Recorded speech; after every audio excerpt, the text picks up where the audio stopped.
বড় বড় ব্যবসায়ীরা আমাদের কাছে টাকার বস্তা নিয়ে এসেছে 5 তারিখের পরে, যারা এতদিন কেউ আমাদের নাম সহ্য করতে পারতো না, কেউ ওপেন প্লেসে গালিগালাজ করেছে, কেউ স্বৈরাচারকে সরাসরি সহযোগিতা করেছে, তারাও কেউ কেউ এসেছে, বিভিন্ন কায়দায় এসেছে।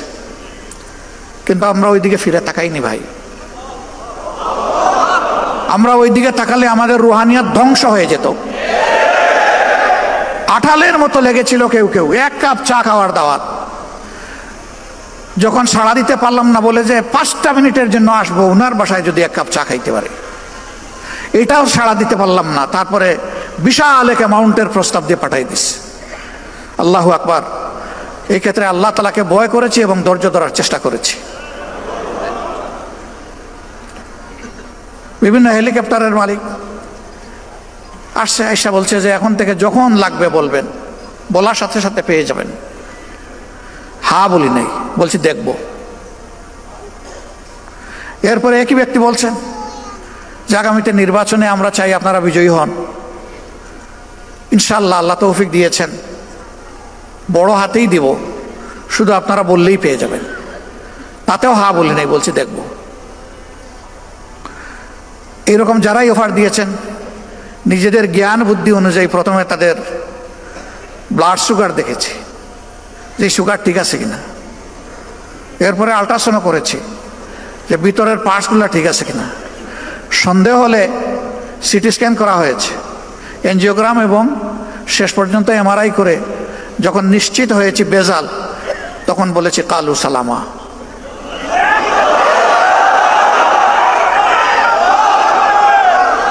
আমরা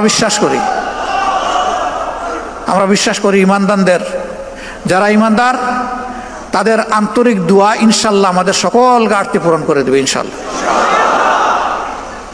এই সংগঠন তার জন্মলগ্ন থেকে আল্লাহর দ্বীনের উপর পথ চলতে গিয়ে বিভিন্ন সময় বিভিন্ন বাধা প্রতিবন্ধকতা চ্যালেঞ্জের মুখোমুখি হয়েছে, এবং এটি হচ্ছে নবীওয়ালা পথ। দুনিয়ায় 9 জন নবী ছাড়া তৃতীয় আরেকজন খুঁজে পাওয়া যাবে না যাদের সাথে কায়েমি স্বার্থবাদী সমাজের সংঘাত হয়নি। প্রথমজন যেহেতু দুনিয়ার প্রথম মানুষ, আমাদের আদি পিতা, সকলেই তার সন্তান, সুতরাং সন্তানরা কেউ তার সাথে যুদ্ধ করে নাই, তার যুদ্ধ হয়েছে শয়তানের সাথে। তিনি মানবজাতির পক্ষ থেকে কোনো বাধার সম্মুখীন হননি। আরেকজন হচ্ছেন হজরতে সুলাইমান আলাইহিস সালাতুস-সালাম। বাবাকে আল্লাহ তাআলা বাদশাহী দিয়েছিলেন এবং নবুয়ত দান করেছিলেন। তিনি তার পিতার পরবর্তী উত্তরাধিকার ছিলেন। আল্লাহ তাকেও নবুয়ত এবং বাদশাহী দান করেছিলেন। এমন কিছু নিয়ামত আল্লাহ তাআলা তাকে দান করেছিলেন যে স্বয়ং জিন এবং শয়তানরাও তার অনুগত হতে বাধ্য হয়েছিল। তার সাথেও সমাজের কোনো সংঘাত হয়নি। এই 2 জন ছাড়া যত নবী পয়গম্বরের ইতিহাস আমরা জানি, তাদের জীবনটাই ছিল সংঘাত মোকাবেলা করে জান্নাতের পথে এগিয়ে যাওয়া। ধৈর্যের পরীক্ষায় তারা সকলেই উত্তীর্ণ, তবে ধৈর্যের পরশপাথর ছিলেন হজরতে ইব্রাহিম আলাইহিস সালাম। আল্লাহ তাআলা তার জীবনে ধৈর্যের অনেকগুলা পরীক্ষা নিয়েছেন। সেই একটা পরীক্ষায় যদি আমি কিংবা আমরা পড়ি, আমাদের হালত কি হবে আল্লাহ তাআলা ভালো জানেন। কিন্তু আল্লাহ তাআলা জীবনভর তার কাছ থেকে পরীক্ষা নিয়েছেন, কখনো একটি মুহূর্তের জন্য তিনি ধৈর্য হারাননি। সেই তার ধৈর্যের প্রতি আল্লাহ তাআলা সন্তুষ্ট হয়েই পরবর্তী পর্যায়ে সমস্ত মুমিন মুমিনাতের পিতা হিসেবে, রুহানি পিতা হিসেবে আল্লাহ স্বয়ং তাকে ঘোষণা করেছেন, মিল্লাতে আবিকুম ইব্রাহিম হুয়া সাম্মাকুমুল মুসলিম। এই ঘোষণাটা এসেছিল ইসমাইল জবিউল্লাহ আলাইহিস সালাতুস-সালামকে কুরবানি করার হুকুম যখন তিনি তামিল করতে গিয়েছিলেন, বাস্তবায়ন করতে গিয়েছিলেন, খালেস দিলে যখন পদক্ষেপ নিয়েছিলেন। আল্লাহ তাআলা পিতাকে সন্তানের হত্যাকারী বানাবেন না, কিন্তু আল্লাহ তাআলা পিতার কাছ থেকে সন্তান জবাই করার তার সেই হৃদয়, মন, কাল্ব আছে কিনা এটা আল্লাহ পরীক্ষা করতে চেয়েছিলেন। সেই পরীক্ষায় তিনি ইতস্তত করেননি। তিনি তার মাবুদের সিদ্ধান্তের উপর, ফয়সালার উপরে তিনি ইখতিয়ার করেছিলেন, নির্ভর করেছিলেন। তিনি ছিলেন চরম মাত্রার মুতাওয়াক্কিল আলাল্লাহ। সেই সময় তিনি ছুরি চালাতে গিয়ে মহান আল্লাহকে সাক্ষী রেখে যে কথাটা বলেছিলেন, ইন্না সলাতি ওয়া নুসুকি ওয়া মাহইয়ায়া ওয়া মামাতি লিল্লাহি রাব্বিল আলামিন। হে আল্লাহ, নিশ্চয়ই আমার সালাত, তার মানে আমার তামাম ইবাদত, আমার নুসুক, আমার সব ধরনের ত্যাগ, কোরবানি, কষ্ট স্বীকার, চ্যালেঞ্জ মোকাবেলা, আমার হায়াত যা তোমার একান্ত মেহেরবানির দান, আমার জন্য নির্ধারিত তোমার কাছ থেকে আমার মওত, আমি বিশ্বাস করি এই সব কিছুর চাবি তোমার হাতে। আমি সব তোমার হাতে তুলে দিলাম, আর আমি এখনই তোমার হুকুম বাস্তবায়ন করতে যাচ্ছি। বিসমিল্লাহি আল্লাহু আকবার। আল্লাহ তাআলা তার পরীক্ষায় তার বান্দাকে পাশ করাই নিলেন। তার কলিজার টুকরা প্রথম সন্তান বৃদ্ধ বয়সে পাওয়া, আল্লাহকে ডাকতে ডাকতে, চোখের কোণার পানি ঝরাতে ঝরাতে সেই সন্তানকে আল্লাহ সম্মানিত করলেন এবং তাকে বাঁচিয়ে নিলেন। তার জায়গায় একটা পশু আল্লাহ তাআলার পক্ষ থেকে পাঠিয়ে দেওয়া হলো এবং সেটি জবাই হয়ে গেল। এই পরীক্ষায় উত্তীর্ণ হওয়ার পরেই আল্লাহ তাআলা তার জন্য এই নিয়ামত দান করলেন, আর আমাদেরকেও জানিয়ে দিলেন, মিল্লাতে আবিকুম ইব্রাহিম হুয়া সাম্মাকুমুল মুসলিমিন। ধৈর্যের পরীক্ষায় উত্তীর্ণ আমার এই গুলাম এখন থেকে সমস্ত মুমিন মুমিনাতের বাপ। আল্লাহু আকবার। ভাই বোনেরা, আমি সহ আমরা যারা এই শপথ নিয়েছি, শপথের শেষ পর্যায়ে গিয়ে এই কথাটা আমরা সবাই তেলাওয়াত করেছি। এই সময় অনেকেই আবেগ আপ্লুত হয়ে কান্নাকাটি করেছি। এই ভয়ে যে কথা নির্দ্বিধায় নিঃসংকোচে কলিজার টুকরা সন্তানকে জবাই করার আগে, অর্থাৎ নিজের নাফসিয়াতকে জবাই করার আগে, শাহাওয়াতকে জবাই করার আগে, আল্লাহর প্রিয় পয়গম্বর হযরত ইব্রাহিম আলাইহিস সালাম বলেছিলেন, আমি সেই একই কথা বলছি, হে আল্লাহ, তিনি এর ভার বহন করার উপযুক্ত ছিলেন, তাকে তুমি উপযুক্ততা দান করেছিলে, আমি কি পারবো? এই ভয়ে আমাদের কলিজা থরথর করে কেঁপেছে। তাই কলিজার ভয়ে ভীত সন্তুষ্ট হয়ে চোখের কোণা থেকে পানি ঝরেছে। আমরা কোন হওয়ার কেউ হয়েছে 25 বছর, কেউ 20 বছর, কেউ 30 বছর। আমার ছোট্ট জীবনে কাটায় কাটায় 41 বছর। আমি প্রথম দিন শপথ নেওয়ার পরে আমার অবস্থান কোথায় ছিল? আমার ইলমের উচ্চতা, আমার আমলের স্বচ্ছতা, আমার লেনদেন মুআমেলাতের অবস্থান, নিজের প্রতি আমার দায়বোধ, আল্লাহ তাআলার কুল মাখলুকাতের প্রতি আমার দায়বোধ, আমার অনুভূতি, বিশেষ করে আহলে করিব এবং আহলে বাদ, তাদের প্রতি আমার যে দায়বোধের অনুভূতি ছিল, আজকে কি আমি সে জায়গায় টিকে আছি? যদি আমি টিকে থাকি তাহলে বুঝতে হবে যে আমি এক জায়গায় স্থির দাঁড়িয়ে আছি, আমি পিছিয়ে যাইনি। কিন্তু পিছিয়ে গেলে চরমভাবে হেরে গেলেন, দাঁড়িয়ে থাকলেও আপনি হেরে গেলেন। দুনিয়া দাঁড়িয়ে নাই, আপনার হায়াতও দাঁড়িয়ে নাই। ক্রমাগত হায়াতের বরফ গলছে, এ বরফ গলে গলে পানি হয়ে যাচ্ছে। এই পানির কোনো মূল্য নাই। যতক্ষণ হায়াত বরফ হিসাবে থাকবে ততক্ষণ মূল্য আছে। হ্যাঁ, বিবেকের হিসাবে যদি এটা মনে হয় যে আলহামদুলিল্লাহ আমার মধ্যে আগে এই দুর্বলতা, এই ত্রুটি ছিল, আল্লাহ তাআলার সাহায্যে আমার খুলুসিয়তপূর্ণ চেষ্টায় এগুলা অতিক্রম করা কিছুটা সম্ভব হয়েছে এবং আমি বাকিটা চেষ্টা করছি, তাইলে সেজদায় পড়ে আল্লাহ শুকর আদায় করা দরকার যে তিনি আপনাকে তৌফিক দিয়েছেন বলে আপনি পারছেন। কিন্তু এই অবস্থা যদি সৃষ্টি না হয়, মনে রাখবেন সৃষ্টির চলন্ত গাড়ি আপনার জন্য অপেক্ষা করবে না। এক স্টেশনের পর আরেক স্টেশন অতিক্রম করতে করতে আল্লাহ তাআলার দরবারে গিয়ে হাজির হয়ে যাবে, আপনি পিছনে পড়ে থাকবেন, এর কোনো অবকাশ নেই। রুকন হওয়ার পরেও যারা চিন্তা করেন যে আল্লাহ তাআলা আমাকে যে ক্যারিয়ার দিয়েছেন, একাডেমিক ক্যারিয়ার, এই ক্যারিয়ার দিয়ে এখনই কিছু রুজি করে না গেলে আমি যখন বৃদ্ধ হয়ে বিছনায় পড়ে যাব, আমার সন্তানরা আগত এবং অনাগত তারা যখন বড় হয়ে উঠবে, তখন তাদের জন্য একটা আশ্রয়ের জায়গা আমি করে যেতে পারলাম কিনা। তাহলে আমি আগে একটু নিজেকে সামলিয়ে নেই, তারপরে ইনশাআল্লাহ রুকনিয়তের যে শপথ, আজিমতের যে শপথ, এটার হক আমি আদায় করার চেষ্টা করব। এই চিন্তা যাদের মধ্যে আসবে আপনি ধরে নেবেন যে আপনি ধ্বংসের পথে আগাচ্ছেন। ওয়াল আসর ইন্নাল ইনসানা লাফি খুসর, আপনি ওই ইনসানের মধ্যে পড়ে গেছেন। ইল্লাল্লাযীনা আমানু ওয়া আমিলুস সালিহ ওয়া তাওয়াসাউ বিল হক ওয়া তাওয়াসাউ বিস সবর। ইমানের বলে আপনাকে টিকে থাকতে হবে আল্লাহর পর ভরসা করে, আমলে সালেহ করতে হবে, সামনে যা আসুক অনুকূল প্রতিকূল সমস্ত মঞ্জিল অতিক্রম করে আপনাকে আপনার আসল মঞ্জিলে পৌঁছতে হবে। এই কমিটমেন্ট, এই ডিটারমিনেশন আপনার যদি না থাকে, অল্প ঝাঁকুনি আসলেই আপনি শুয়ে যাবেন, কোনো সুযোগ নেই। শুয়ে যাওয়ার কোনো সুযোগ নেই, বসে থাকারও কোনো সুযোগ নেই, দাঁড়িয়ে থাকারও কোনো সুযোগ নেই। এই বিশ্বকে মুসলমানদের জয় করতেই হবে।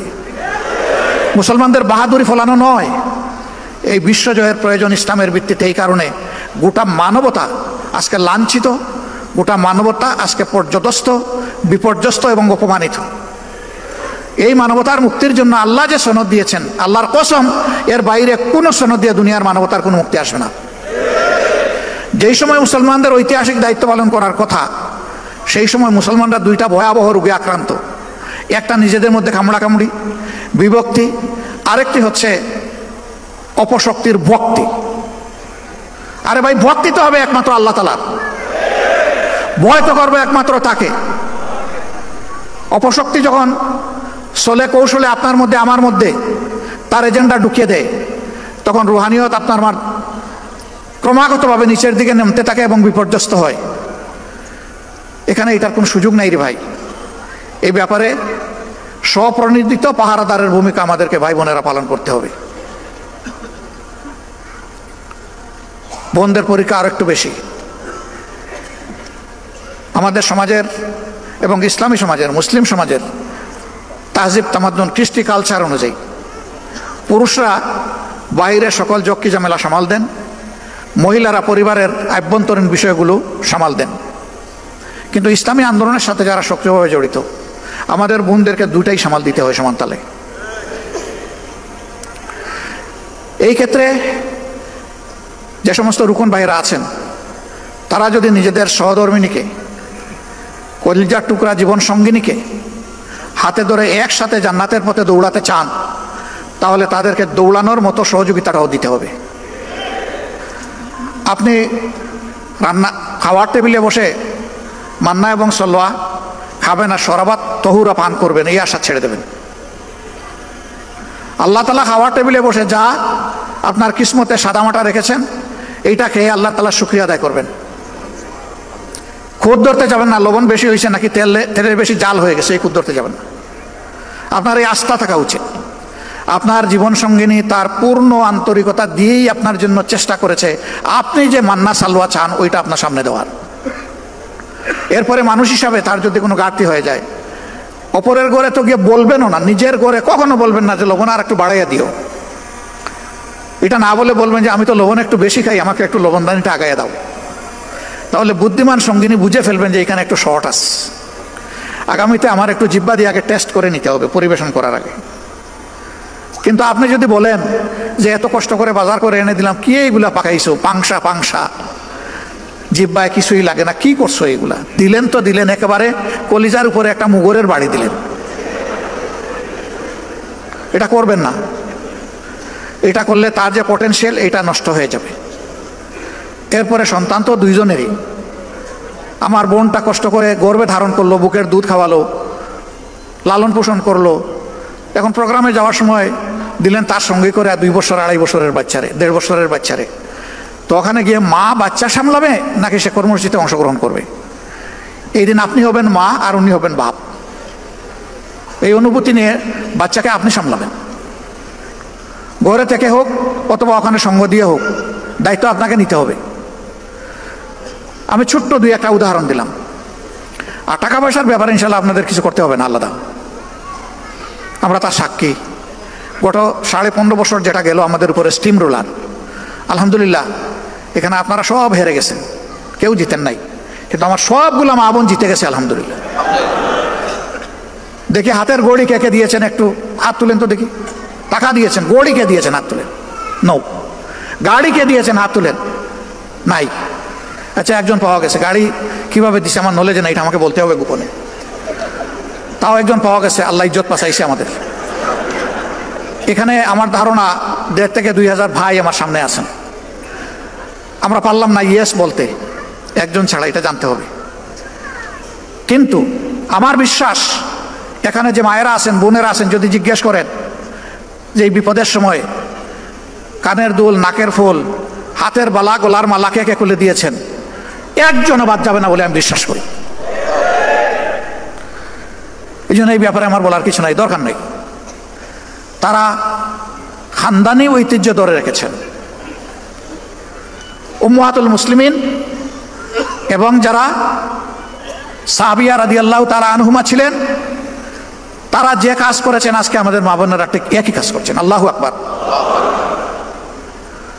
সম্মানিত ভাইরা, এইভাবে নারী পুরুষের সমন্বয়ে আমরা যদি আগাই, আলহামদুলিল্লাহ আল্লাহর দ্বীনের জন্য এই জমিন আবাদ হয়ে যাবে। এবং সেই লুকিয়ে থাকা সূর্যের হালকা রোশনি দেখা যাচ্ছে, এটা ইনশাআল্লাহ পূর্ব আকাশে মাথা তুলে দুনিয়া শপথ করে দুনিয়াকে মুক্তি দিবে ইনশাআল্লাহ।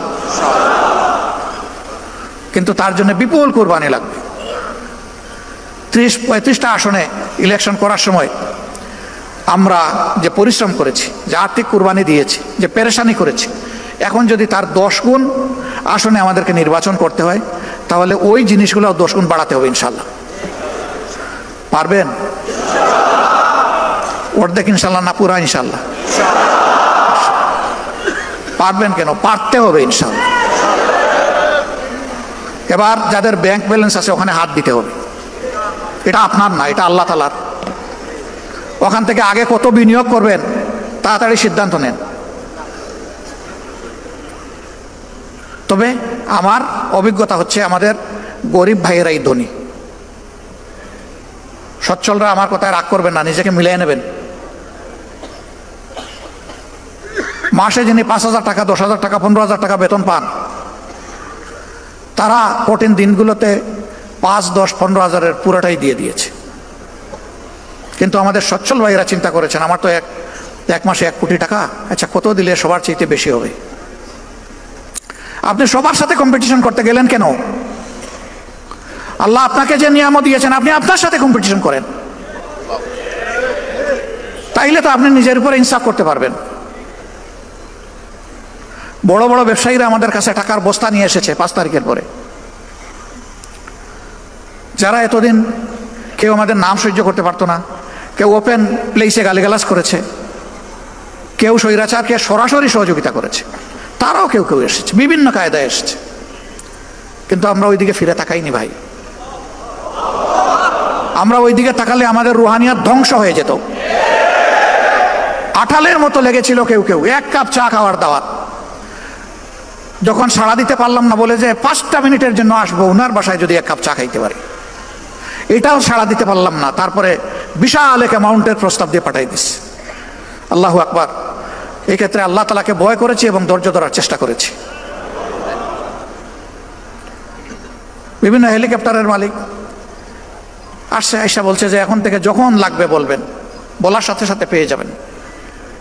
হ্যাঁ বলি নাই, বলছি দেখব। এরপরে একই ব্যক্তি বলছেন যে আগামীতে নির্বাচনে আমরা চাই আপনারা বিজয়ী হন। ইনশাআল্লাহ আল্লাহ তৌফিক দিয়েছেন, বড় হাতেই দিব, শুধু আপনারা বললেই পেয়ে যাবেন। তাতেও হ্যাঁ বলি নাই, বলছি দেখব।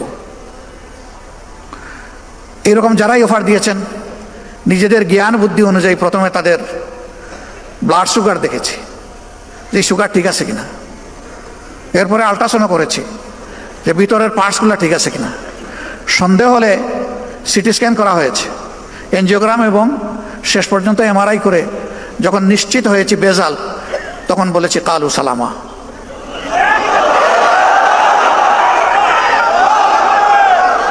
আমরা বিশ্বাস করি ইমানদারদের, যারা ইমানদার তাদের আন্তরিক দোয়া ইনশাল্লাহ আমাদের সকল ঘাটতি পূরণ করে দেবে ইনশাল্লাহ। স্বচক্ষে এগুলা দেখা যাচ্ছে। তো এখন এক সপ্তাহে যা খরচ হয়, এক সময় সংগঠন 2 মাসেও তা খরচ করতো না। অতীতের নির্বাচনের সময় আমাদের ঋণ হয়েছে, নির্বাচন চলে যাওয়ার সময় সেই ঋণ আমরা কষ্ট করে পরিশোধ করেছি। আলহামদুলিল্লাহ, এই যে মুমিনদের অন্তর আল্লাহ তাআলা নরম, তরল, কোমল, মানবিক, দরদি, মায়াবী করে দিয়েছেন। এখন কোনো ক্ষেত্রে আমাদের কোনো ঋণ নাই। এত বড় সমাবেশ হয়ে গেল, আমরা কি কোথাও চাঁদা তুলতে বলছি কাউকে? বলি নাই। আমরা নিজেরাও কারো কাছে চাঁদা চাইনি। এখন কেউ বিশ্লেষণ করে 100, কেউ 200 কোটি। আপনারা শুনবেন যে কেন্দ্রের কয় কোটি খরচ হয়েছে। অবশ্যই এরকম হিসাবে আপনাদের শোনার অধিকার আছে। এই পরিমাণটা আমার ধারণা ছিল যে 3.25 কোটিতে আটকায় ফেলতে পারবো, একটু অ্যাক্সেপ্ট করবে। এটা 3.5 কোটি পর্যন্ত পৌঁছবে, এর বেশি নয়। আলহামদুলিল্লাহ। এখন যা যে বিশ্লেষণ করার করতে থাকো, আমাদের আসে যায় না কিছুই। আমরা এই সমাবেশটা করেছি দুটি কারণে। একটি হচ্ছে 5 আগস্টের পর অনেক দল অনেক বড় বড় সমাবেশ করেছে, আমরা অস্থিরতা দেখাইনি। বাংলাদেশের জনগণের দেখার প্রয়োজন ছিল যে জামাতে ইসলামী আগামীর জন্য কতটা প্রস্তুত। এই প্রস্তুতির একটা ছোট্ট নমুনা হচ্ছে এই সমাবেশ। এই সমাবেশ করতে গিয়ে আমরা একেবারে জান কুরবান করে ফেলিনি। আমরা 2 মহানগরী আর উত্তর দক্ষিণ 2 ঢাকা অঞ্চল, এইটাকে একটু গুরুত্ব দিয়েছি। বাকি বলেছি আনফাল, আপনাদের কাজ নফল, যতটুকু আসতে পারেন। সবাই বলেছে একটা কৌটা দিলে ভালো হয়, দিলাম। আলহামদুলিল্লাহ, মফস্বলের বেশিরভাগ এলাকা থেকে আমরা যা কৌটা দিয়েছি তার চেয়ে বেশি এসেছে। এরকম একটা সমাবেশ হলে 200 কোটি টাকা তো হিসাব করতে হবে। তার কারণ হলো খাওয়া দাওয়ার ব্যবস্থা করা, তার কারণ হলো আবার হাতে কিছু তুলে দেওয়া। কিন্তু না, এখানে যদি আমরা ওই সমাবেশে বসতাম, বলতাম যে বিভিন্ন জায়গায় বাক্স রাখা আছে, যে যা পারেন দিয়ে যান, আমার ধারণা বাক্সগুলা সংকুলান হতো না। কেন? প্রত্যেকটা মানুষ বিশ্বাস করে আমার হালাল রুজি থেকে যা দিব আল্লাহর দরবারে তা হবে আমার পক্ষ থেকে বিনিয়োগ। বিনিয়োগ করলেই তো আপনি লাভের আশা করবেন, মূলধনও টিকে থাকবে। এই জন্য তো আল্লাহ তাআলা বলেছেন, উদাহরণ দিয়ে, যেন একটা শস্য বীজ তুমি রোপণ করলে, এটা থেকে একটা গাছ জন্ম নিল, তার থেকে 60টা ছড়া বের হলো, প্রত্যেকটা ছড়ায় 100টা করে দানা যুক্ত হলো। এরপরে এটা হলো কোরআনের ভাষা। হাদিসের ভাষা হলো আল্লাহ যার পর বেহিসাব খুশি হবেন তারে বেহিসাব দিবেন, কোনো হিসাব নাই। পড়ে গেলাম, উঠার চেষ্টা করলাম, আবার পড়ে গেলাম, আবার উঠার চেষ্টা করলাম, কিন্তু এই লোকেরা আমাকে জুড়ে ধরে ছাপাইয়ে বসাইয়ে দিল। সবাই বলতেছেন আপনি আর কথা বলতে পারবেন না। আমি বলতেছি যে কথা কিছু তো বলতে হবে, যেহেতু এখনো দম আসা যাওয়া করতেছে। যত সময় দম থাকবে কথা বন্ধ হবে কেন? সম্মানিত ভাইরা এবং আমার বোনেরা, আমি শুনেছি অনেকে কান্নাকাটি করেছে। কেন কানলেন? যদি জান চলেই যায় বলবেন আলহামদুলিল্লাহ, এটাই মুমিনের দায়িত্ব। এখন গেলাম হসপিটালে, এমন ভাব দেখায় সহকর্মী ডাক্তাররা, এখানেও কেউ কেউ আছে, যে আমার মরতেই দিবে না। আরে ভাই, আমি কি এখানে থাকতে আসি না? আমি যাবো আবার আসল ঠিকানা জান্নাতের বাড়িতে, এই পোষা জায়গায় আমার রাখবেন কেন বেঁধে আপনারা? এই মলিনতা পরিষ্কার করতে একজন ঝাড়ুদার হিসাবে আল্লাহর যতদিন প্রয়োজন, আল্লাহ তার বান্দাদেরকে বান্দিদেরকে যেন ততদিনই হায়াত দেনের বেশি দরকার নাই। সমাজের আবর্জনা পরিষ্কার করার জন্য, আল্লাহর দিনকে কায়েম করার জন্য। এরপরের কথা হলো, দুনিয়ার কোনো মানুষ কি প্রিয় সংগঠন বা দিনের জন্য বাধ্যতামূলক? অবশ্যই না। কিন্তু আমাদের জন্য বাধ্যতামূলক আল্লাহর দিন এবং সংগঠন। একজন মরবে, আরেকজন আসবে। আমাদের মায়েদের গর্ভে মুজাহিদ, মুমিনা, মহসিনা, মুমিন, মহসিন জন্ম নিবে। এরা পরবর্তীর পতাকা হাতেও ধরবে, প্রয়োজনে দাঁত দিয়ে কামড় দিয়ে ধরবে। আসা যাওয়ার এই পালাও চলতে থাকবে, আর দিনের একামত ইনশাল্লাহ হবে। আগামীর বাংলাদেশ আমরা চাই না আর মজলুম বাংলাদেশ হোক।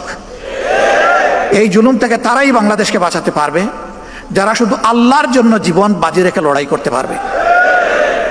দুনিয়ার কোনো ধান্দা থাকবে না যে এর মাধ্যমে আমার সামাজিক স্বীকৃতি আসবে, ব্যবসা বাণিজ্য যেখানে হাত দিব আমি দেখব যে সেখানে শুধু আলী বাবার প্রদীপ জ্বলে উঠছে।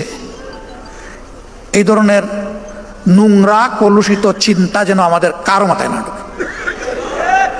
সংগঠনের নাম বিক্রি করে, অথবা আমার বাবা আমির ছিলেন, দাদা অমুক ছিলেন, শ্বশুর অমুক ছিলেন, ভাই অমুক ছিলেন, এই নামগুলা বিক্রি করেও কেউ দুনিয়া বানাবার চেষ্টা করবেন না। যদি কেউ চেষ্টা করেন, আমার ক্ষুদ্র জীবন থেকে বলছি, আপনি নিশ্চিত দোরা খাবেন এবং অপদস্থ হবেন। আপনার ক্যাপাসিটি থাকে, হালালভাবে আপনি নিজস্ব পরিচয় আগান, তবে আল্লাহকে ভয় করে আগাবেন, বেপরোয়া হবেন না, স্পিড লিমিটের ভিতরে থাকবেন, স্পিড কন্ট্রোল মানবেন, স্পিড ব্রেকার দেখে চলবেন, না হলে নিজেও মরবেন, সংগঠনকে আপনি মারবেন।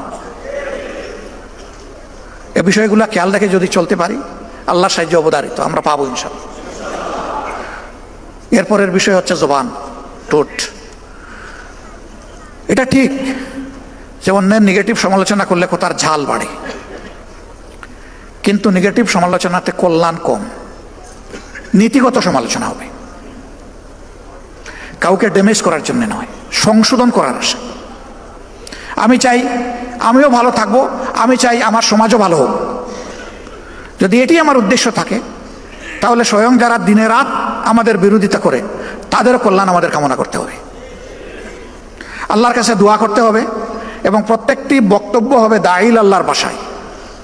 এমনকি সন্তানের সাথে যখন কথা বলবো সেটাও হবে দাঈল আল্লাহর ভাষায়, স্ত্রীর সাথে যখন আমার আচরণ হবে সেটাও হবে দাঈল আল্লাহর ভাষায়। এইভাবে যদি সর্বক্ষেত্রে আল্লাহকে ভয় করে দাঈল আল্লাহর দায়িত্ব আমরা পালন করতে পারি, ইনশাআল্লাহ একামতে দিনের দায়িত্ব আঞ্জাম দেওয়া সহজ হয়ে যাবে। আগামীর বাংলাদেশকে জয় করতে হবে ইনশাআল্লাহ। মনে রাখবেন, জামাতে ইসলামী হেরে গেলে বাংলাদেশ হেরে যাবে। এই বাংলাদেশের আশার প্রদীপ নিবু নিবু থাকলে এটি জামাত ইসলামী। এই প্রদীপকে আরো তেল, আরো শক্তি দিয়ে ইনশাআল্লাহ পূর্ণ মাত্রায় প্রজ্বলিত করতে হবে। তাহলে আমরা পারবো তো ইনশাআল্লাহ সেই নমুনা পেশ করতে। আপনারা যে পরিমাণ দৌড়াবেন, আমাদের কর্মীরাও সেই পরিমাণ দৌড়াবে। আমি আশা করি ৫৬,০০০ বর্গমাইলকে কলুষ মুক্ত করার জন্য, সব ধরনের অশান্তি এবং জুলুম থেকে মুক্ত করার জন্যে এখন থেকে জিন্দেগির বাকি দিনগুলো, আগামী নির্বাচন নয়, জিন্দেগির বাকি দিনগুলো ইনশাআল্লাহ আমরা আল্লাহ তাআলাকে ওয়াকফ করে দিলাম। আপনারা রাজি আছেন? কিছু ভাই রাজি আছে, আবার কিছু ভাই এইদিকেও তাকায়।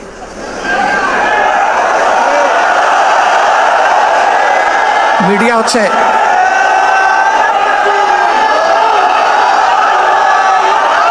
ভাইরা, ওইটাই আল্লাহকে বলেছে, ইন্না সলাতি ওয়া নুসুকি ওয়া মাহইয়ায়া ওয়া মামাতি লিল্লাহি রাব্বিল আলামিন। হে আসমান জমিনের মালিক, তুমি সাক্ষী থাকো। আরেকবার আমরা তোমাকে সাক্ষী রেখে আমরা বলে দিলাম আমরা প্রস্তুত। আল্লাহ কবুল করুন। সম্মানিত বন্ধুগণ, আল্লাহ তাআলার মেহেরবানি, ওরা বসে ছবি নিলে ভালো হয় না নাকি? এই সাংবাদিকরা যখন ঢুকে তখন তাদেরকে আমাদের ইমাম মানতে হয়, আর ইমাম যাকে মানা হয় তার কিছু ডিরেকশন শুনতে হয়। তো আমি কি এইখানে দাঁড়িয়ে দিলে আপনাদের কোনো অসুবিধা হবে, নাকি বসলে সুবিধা হবে? কোনটা? দাঁড়িয়ে অসুবিধা নাই, জাযাকুমুল্লাহু খায়রান। তো আল্লাহ রাব্বুল আলামিন একটা সোনার টুকরা দেশ আমাদেরকে উপহার দিয়েছেন। এখানে আমরা যারা আছি, আমার বিশ্বাস আমি একা নই, অনেকেই নারী পুরুষ এবং সাংবাদিক বন্ধুরা দুনিয়ার বহু দেশ ঘুরার, দেখার, বুঝার সুযোগ হয়েছে। এমন দেশ খুব কমই পাবেন সারাটা দেশটা সবুজ চাদরে ঢাকা, অথবা রূপালী সম্পদে ভরপুর। এখানে গাছ ফলাতে, গাছের পিছনে খুব বেশি বিনিয়োগ করতে হয় না। এখানে পানিতে মাছ ফলানোর জন্য বড় কোনো বিনিয়োগ করতে হয় না। শুধু গাছগুলা ধ্বংস না করলে হলো, আর পানির মাছকে লুণ্ঠন না করলে হলো। আল্লাহ তাআলা মাটির উপরে, পানির ভিতরে, পানির নিচে, সমুদ্রের গভীরে এবং সমুদ্রের তলায় সব জায়গায় সম্পদ দিয়েছেন। সম্পদের কোনো কমতি নাই। একটা সম্পদের অভাবের কারণে এই দেশটা হামাগুড়ি খাচ্ছে, এখন উঠে আর পড়ে, উঠে আর পড়ে। সেই সম্পদটা হচ্ছে সততার সম্পদ। যদি আমাদের দেশের লুণ্ঠন, চুরি, চামারি, বাটপারি না থাকতো, চাঁদাবাজি, দখলদারি না থাকতো, যদি নির্বাচিত প্রতিনিধিগণ, এটা সংসদ হোক অথবা স্থানীয় সরকার হোক, সব জায়গায় যদি তারা সততার পরিচয় দিতেন, আমি যতটুকু বুঝি এই বাংলাদেশ সত্যি আগের এক সরকার বলে গেছিল না, সিঙ্গাপুর, সাংহাই, কি জানি, কানাডা বানাডা অনেক কিছু বলে গেছে না, রিয়েলি ওই রকমই একটা দেশ হইতো। তারা ঠিকই সিঙ্গাপুর, সাংহাই এবং কানাডা তৈরি করেছে, তবে 18 কোটি মানুষের জন্য নয়, তাদের নিজেদের জন্য।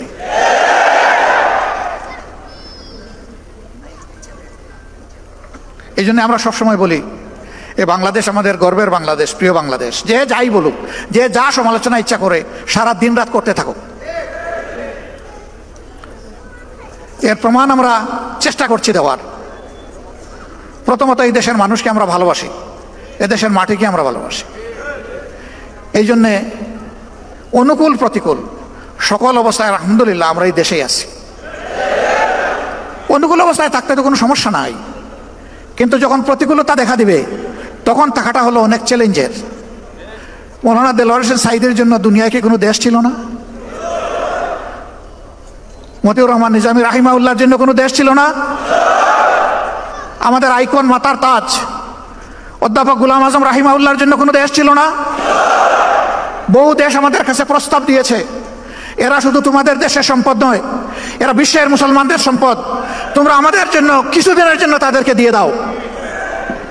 আমরা তাদেরকে জবাব দিয়েছি, আপনাদের আন্তরিকতায় আমরা মুগ্ধ, ভালোবাসায় মুগ্ধ। আপনারা দোয়া করতে থাকেন, যতদিন আল্লাহ হায়াত দিয়েছেন তারা যেন মর্যাদার সাথে এই দেশে থাকতে পারেন। কিছু নপুংসক বলে মর্যাদা আল্লাহ যারে দেয় তার কি জেলে যাওয়া লাগে? আরে তোমরা তো আগে বলেছিলে, এখন তোমাদের ব্যাপারে আমরা কি বলবো একটু বলো তো?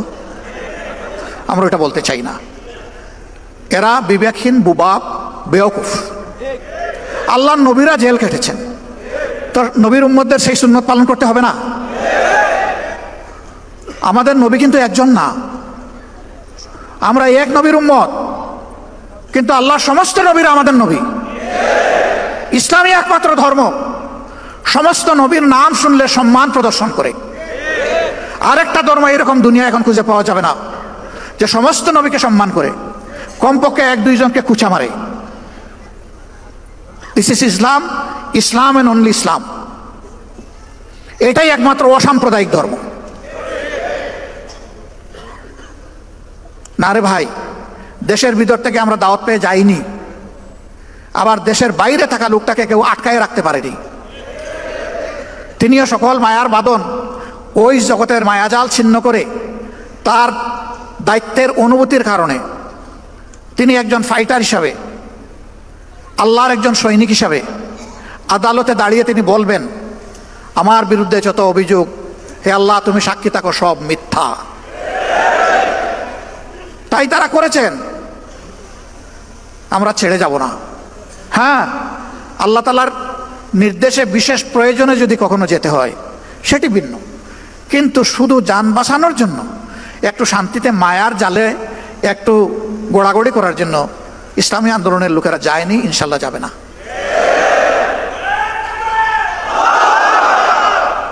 আমি বলে থাকি, যাবই বা কোথায়?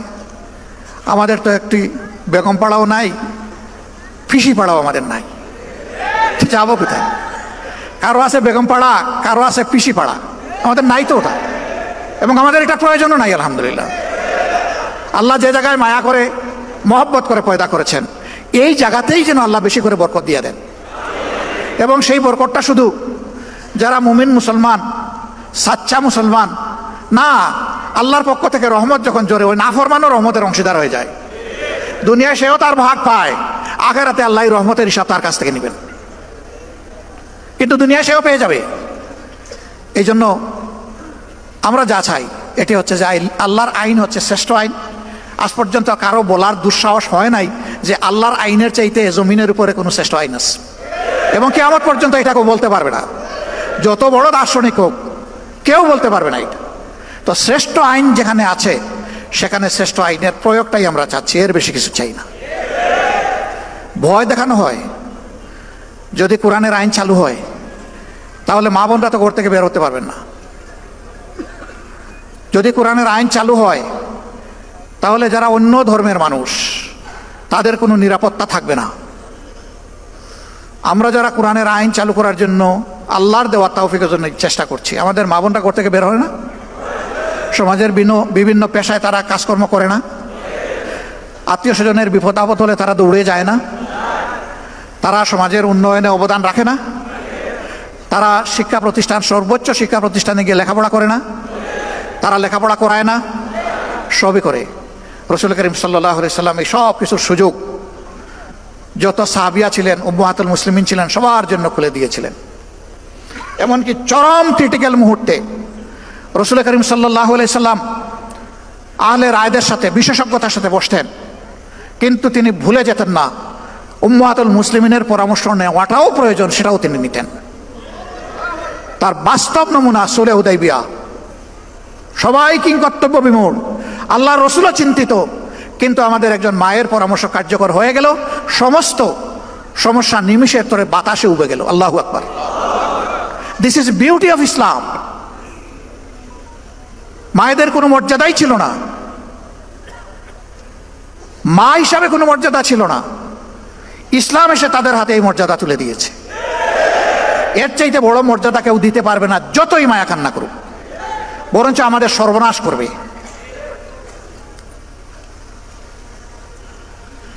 বলে যে ও মুসলিমরা, এদেরকে আবার কেউ কেউ প্রশ্ন করে অথবা শিখিয়ে দেয়, বলে যে আমাদের কাছ থেকে জিজিয়া কর নিবেন কেন? একজন বড় লিডার একটা ধর্মের আমাকে এই প্রশ্ন করলেন। আমি বললাম, একেবারেই সঙ্গত প্রশ্ন আপনি করেছেন। আচ্ছা আপনি বলুন তো আমাকে, মুসলমানরা যাদের সম্পদ আছে তাদেরকেও তো জাকাত দিতে হবে, ইসলামী রাষ্ট্রে কয় তাতেও দিতে হবে। যে আপনি কি জাকাত দিবেন? কয় না, আমি তো মুসলমান না, আমি জাকাত দেবো কেন? তো জাকাত তো আল্লাহর নির্ধারিত ট্যাক্স, এই ট্যাক্সের সাথে রাষ্ট্রে অন্যান্য ট্যাক্সও থাকবে, তবে এটা হচ্ছে মূল ভিত্তি। তো এই সমাজে যে উন্নয়ন হবে, এটা কি শুধু মুসলমানরা ভোগ করবে না আপনার অধিকার আছে? কয় অবশ্যই, নাগরিক হিসাবে আমার অধিকার আছে। আমি বললাম তাইলে বিচারটা কোথায়?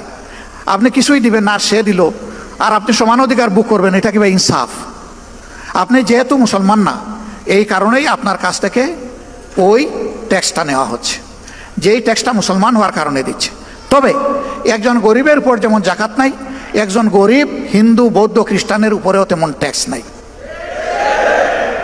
একজন গরিবকে যেমন রাষ্ট্র লুক আফটার করতে, প্রতিপালন করতে বাধ্য, সকল ধর্মের লোকদের জন্য এটা সরকার বাধ্য। বলে তাইলে আমার আর কোনো কথা নাই, আমরা তো এটা জানতাম না, তো এটা কি হবে? আমি বললাম যে নাটোরের লাড্ডু খাইতে কেমন মজা, এটা মুখে না দিলে আপনি বুঝবেন কিভাবে? আবার এটার প্রয়োগ শুরু হোক, তারপরে দেখবেন যে হয় কিনা। এই প্রয়োগে আপনাদের সবার সহযোগিতা আমরা চাই। আমরা আশা করি মানুষ নিজের প্রয়োজনে, নিজের কল্যাণে আমাদের এই উদ্যোগে ইনশাল্লাহ সবাই সম্পৃক্ত হবে। আমরা তার আলামত চতুর্দিকে এখন দেখতে পাচ্ছি, আলহামদুলিল্লাহ। এখন আমাদের বিভিন্ন ধর্মের ভাইয়েরা আসছেন আমাদের সাথে ওপেন মঞ্চে, পাবলিক মিটিংয়ে, তারা নিজের থেকেই বলছেন 54 বছর জামাতে ইসলামের কোনো নেতাকর্মী আমাদের 1 ইঞ্চি জমি চলে বলে কৌশলে আমাদের কাছ থেকে কেড়ে নেয় নাই। আমাদের কোনো মায়ের ইজ্জতে, আমাদের কোনো বোনের ইজ্জতে, আমাদের কোনো মেয়ের ইজ্জতে হাত দেয় নাই।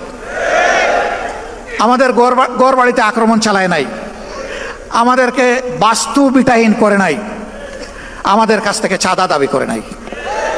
আমরা শিখাইয়া দেই না রে ভাই। তাদেরকে বলি যে আপনি আপনার মনের মতো করে যা ইচ্ছা তাই বলতে পারেন, আপনি বলতে থাকেন। হ্যাঁ, তারা সেখানে এসে তাদের উপর নির্যাতনের কিছু কথা বলে কিছু দুঃখের কাহিনী শোনায়। আমরা তখন লজ্জিত হই যে আমরা না করি, কেউ না কেউ তো তাদের উপরে এই জুলুমগুলা করে। অথচ আমরা পাশাপাশি প্রতিবেশী, যুগ যুগ ধরে এক জায়গায় বসবাস করে আসছি। লেখাপড়া করতে গেলে একই বেঞ্চে বসে, একই ডেস্কে বই রেখে আমরা লেখাপড়া করেছি। আজকে আমাদের এই সহযাত্রীদের সাথে এই আচরণ কেন? হ্যাঁ, আমরা চেষ্টা করেছি আমাদের দলটাকে সেইভাবে গড়ে তুলতে, নিয়ন্ত্রণ করতে। আমরা আশা করি এই দলের হাতে আল্লাহ যদি দেশ পরিচালনার দায়িত্ব দেন, এখন আমরা দল নিয়ন্ত্রণ করেছি, আমরা ইনশাল্লাহ দেশও নিয়ন্ত্রণ করতে পারব। আমরা যখন নিজেরা ঘুষ খাবো না, যখন চাঁদা দাবি করব না, যখন আমরা দখলদারিতে যাব না, তখন আশা করি বাকি সকলে বার্তা পেয়ে যাবেন এবং সকলের কান খাড়া হয়ে যাবে। এরপরে আমাদের সংগঠন হোক অথবা যে কোনো নাগরিক হোক, যদি এর কোনো ব্যত্যয় ঘটে, তার জন্য সত্যিকারের প্রয়োগ করার মতো আইন থাকবে ইনশাল্লাহ। এখন আইন আছে, তার প্রয়োগ নাই। যে আইনটা আছে এইটারও যদি প্রয়োগ থাকতো, সমাজের দুর্নীতি, সমাজের দুর্বৃত্তপনা 10 ভাগের 1 ভাগে নেমে আসতো। এটারও তো প্রয়োগ নাই। তা আবার প্রয়োগ আছে উল্টা প্রয়োগ। আপনি মারা গেছেন, আপনার ছেলে হবে আপনার হত্যা মামলার আসামি। মেরেছে সরকারের দুষ্ট বাহিনী অথবা গুন্ডারা, আপনার ছেলেকে করবে খুনের মামলার আসামি। 15.5 বছর এগুলো হয় নাই? আমাদের লোক হত্যা করে আমাদেরকে এই মামলার আসামি বানিয়েছে। সম্মানিত ভাইরা, এই দুনিয়ায় 100% ন্যায় বিচার নিশ্চিত করা অসম্ভব। একটা মানুষ তার চেষ্টায় কিংবা নির্দেশে 100 মানুষ খুন করা হয়েছে, আপনি তাকে ফাঁসি কয়বার দেবেন? আপনি এখানে আর ফাঁসি বাড়াইতে পারবেন? একবারের বেশি পারবেন না। কিন্তু আল্লাহ তাআলার কাছে জাহান্নামের শাস্তির বিভিন্ন স্তর আছে। আল্লাহ সেখানে তার পাওনা পরিমাণ শাস্তি তাকে দান করবেন। এই বিশ্বাস যদি মানুষের অন্তরে থাকে, তাহলে দুষ্কর্ম করার আগে তার কলজা থরথর করে কেঁপে উঠবে, ভূমিকম্প শুরু হয়ে যাবে। আমি কেমনি অপরাধ করব? দুনিয়ার কেউ না দেখুক, আল্লাহ তো দেখছেন। এই ভয়টাই জাতির মধ্যে জাগাতে চাই আমরা। এমন একটি সমাজ যদি ইনশাআল্লাহ বাংলাদেশে গড়ে ওঠে, তাহলে জাতি, ধর্ম, দলমত নির্বিশেষে সকলে উপকৃত হবে। এই রুকন সম্মেলনে আজকে যারা হাজির হয়েছেন, তারা সমাজ বদলের স্বপ্ন দেখেন। সেই স্বপ্ন যেন ওই লোকের স্বপ্নের মতো না হয়। একজন তার বন্ধুদেরকে বলেছে, গত রাতকে খুব তৃপ্তি নিয়ে খেয়েছি পেট ভরে। গত রাত্রে কখন ডিনার? ডিনার না। ডিনার কি খেয়েছিল? বলে হ্যাঁ, তা খেয়ে তো ঘুমিয়ে পড়েছিলাম। তো ঘুমিয়ে পড়েছিলে, ঘুম ভেঙে তুমি কি সাহারি করেছো? তাও না। তাইলে কি খেলে? যে আম খেলাম, জাম খেলাম, লিচু খেলাম, তারপরে আপনার কমলা খেলাম, ড্রাগন খেলাম, পেয়ারা খেলাম, আঙ্গুর খেলাম, খেজুর খেলাম, তিন খেলাম, সব খাইছি। রে ভাই, এক সিজনে এত ফল তুমি কোথায় পেলে? আমরা তো বাজারে এগুলো পাই না। ভাই না ভাই, আমি তো স্বপ্নে খেয়েছি। আচ্ছা, স্বপ্নে যে তুমি খেলে, তো আমটা কোন কোয়ালিটির ছিল? না, এগুলো দেশে কিছু ভালো ছিল, কিছু পোকাও ছিল, কিছু মিষ্টিও ছিল, আবার কিছু টকও ছিল। থামো, আর বলতে হবে না তোমাকে। ব্যাকল, তুমি যখন বিনা পয়সায় খাইলে, তাইলে ভালোগুলো বাছাই করে খাইলে না কেন? ওই স্বপ্ন আমরা দেখি না। আমরা সমাজ বদলের বাস্তব স্বপ্ন দেখি, এবং আমরা কোথায় চিড়া ভিজাতে চাই না। আমরা চাই দুধ অথবা পানি দিয়ে চিড়া ভিজবে, আর প্রয়োজনে আমাদের রক্ত দিয়ে চিড়া ভিজবে। সেই রক্ত যদি আল্লাহ মানবতার জন্য, মানবতার মুক্তির জন্য আল্লাহ কবুল করেন, আল্লাহর দরবারে লাখো শুকরিয়া। যুগে যুগে যারা মানবতার মুক্তির লড়াই করেছেন, তারা তার প্রমাণ রেখে গিয়েছে। যুদ্ধের ময়দানে এক হাত কোপকে ঝুলে গেছে, পায়ের নিচে ফেলে টান দিয়ে ছিঁড়ে ফেলেছেন। এই হাত আমার এখন বুঝে, এই হাতের আমার দরকার নেই। অবশিষ্ট হাত দিয়ে লড়াই চালিয়ে গেছেন। ওই হাতও যখন ঝুলে গেছে, এইটাও ফেলে দিছেন। সেনাপতি পা দুইটা চাপ দিয়ে ধরেছেন কমান্ডার ফ্ল্যাগ, ওটাও যখন চলে গেছে, আর পা দিয়ে ধরার সুযোগ নেই, দাঁত দিয়ে কামড় দিয়ে ধরেছেন। আর মঞ্জিলের দিকে চেয়ে দেখছেন মঞ্জিল কত দূর। আল্লাহ যেন ওই তৌফিকগুলোই আমাদেরকে দান করেন।